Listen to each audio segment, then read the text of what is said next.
David Frawley's book, The Wisdom of the Seers, is so good for that. And Robert Koch's book is so good for that.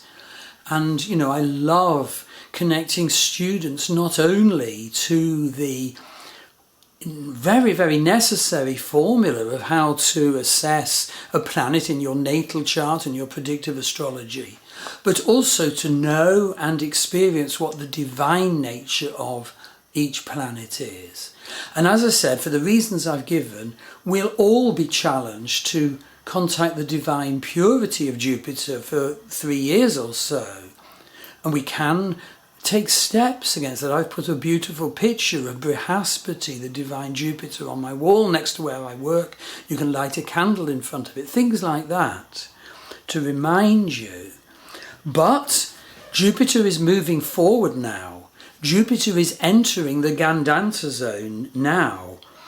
And Jupiter actually reaches 26 Vedic Scorpio on the 14th of October, and thus, by my definition, just begins to enter that Gandanta zone on the 14th of October.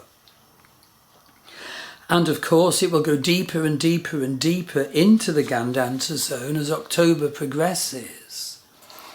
And that means that the normal reception of Jupiter's positive blessing and expansion becomes more and more sort of effete and immaterial.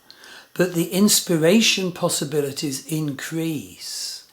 And this is amid all that awful conflict that I spoke about of the Saturn-Ketu conjunction and the Kalsarpa Yoga. And therefore, please, please, please, be aware of what all the conflict and mind disturbance is doing to you, and recognize and connect to the divine inspiration that is coming through increasingly as Jupiter gets deeper and deeper into the Gandanta, crosses from Jyesta to Mula Nakshatra.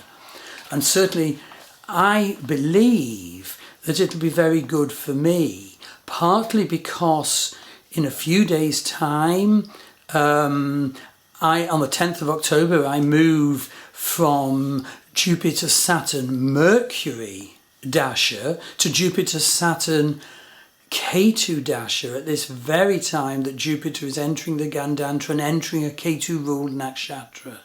And secondly, it should be so good for me because my Jupiter, my natal Jupiter, is at 1 Vedic Sagittarius, the 2nd degree of Vedic Mula. And so I have my Jupiter return every 12 years, our potential understanding of the nature of Jupiter and how he will radiate into our life and how we should manage him for the divine best starts a new 12-year cycle. So please do focus on Jupiter in the middle of all the divisive strife that's going on in the world and maybe in your workplace or whatever. Jupiter is bringing wonderful expansion and success to some people from now that he's going direct, now that he's reaching 26 Vedic Scorpio. So check out what the Jupiter transit means for you. It's key. It is key amidst all the other awful stuff.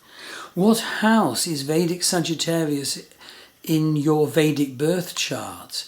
So get a reading from me about your year ahead, and indeed you can combine it with my interpretation of your natal chart in both Vedic and Western astrology. So if you go onto my starwheelastrology.com website and go to the buy page, you can buy 1 hour, 1.5 hours, or 2 hours. Go for it.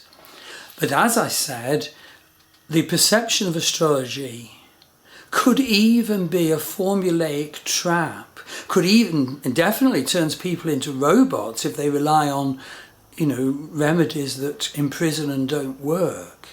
And so look for the healing that is needed.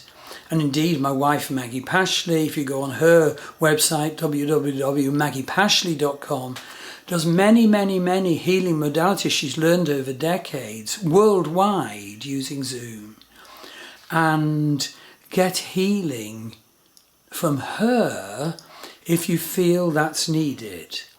So I do feel October is a very crucial month, and my prayer is that each of us won't get lost in the possibilities for feeling defeated and weak, will not join in the dreadful conflicts that are going on now, but will find the divine inspiration that the atmosphere of conflict calls us to find, so that we notch ourselves up, so that we grow spiritually to be who we're meant to be now. Thank you.